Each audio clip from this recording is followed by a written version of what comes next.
ఒక ఊర్లో ఇద్దరు పిల్లలు ఉండేవారు. వాళ్ళు చాలా హైపర్ యాక్టివ్. ప్రతిరోజు వాళ్ళ పేరెంట్స్కి వీళ్ళ అల్లరిపై ఎన్నో కంప్లైంట్స్ వచ్చాయి. రోజు రోజుకి ఆ కంప్లైంట్స్ ఎక్కువైపోయాయి కూడా. పిల్లల్ని అసలు ఎలా కంట్రోల్ చేయాలో పేరెంట్స్కి అర్థం అవ్వలేదు. ఇంకా ఇలా అవ్వదని దగ్గరలో ఉన్న చర్చికి వెళ్ళి ఆ ఫాదర్కి ఈ ఘోష అంతా చెప్పుకున్నారు.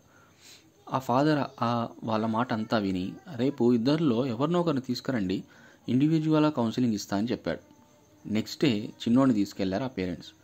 ఫాదర్ ఆ పిల్లాడి దగ్గర మెల్లగా మాటలు కలిపాడు. అలా కాసేపు అయ్యాక ఫాదర్కి అనిపించింది, ఈ పిల్లాడికి అట్లీస్ట్ దేవుడి గురించి చెప్పి దారికి తీసుకొద్దాం అనుకున్నాడు.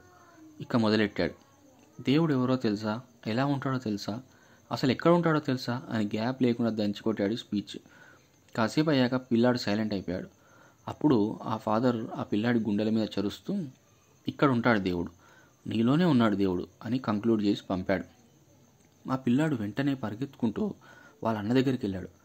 అన్నయ్య, ఇలా అమ్మ వాళ్ళు చర్చికి తీసుకెళ్లారు నన్ను. అక్కడ ఆ ఫాదర్ నాతో చాలాసేపు మాట్లాడాడు.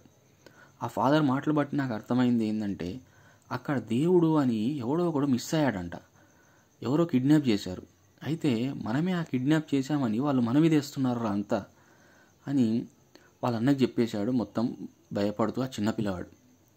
అరే, నాకు భయం అవుతుందిరా, వీళ్ళు ఎందుకో మన మీద వేసి మనల్ని దొంగలుగా చేస్తున్నారా అని ఇద్దరు భయంతో ఊరొదిలి పారిపోయారు. అదే అనమాట, ఎంత గొప్ప మాట అయినా పడాల్సిన చెవిలో పడితేనే మెదడుకు చేరుతుంది.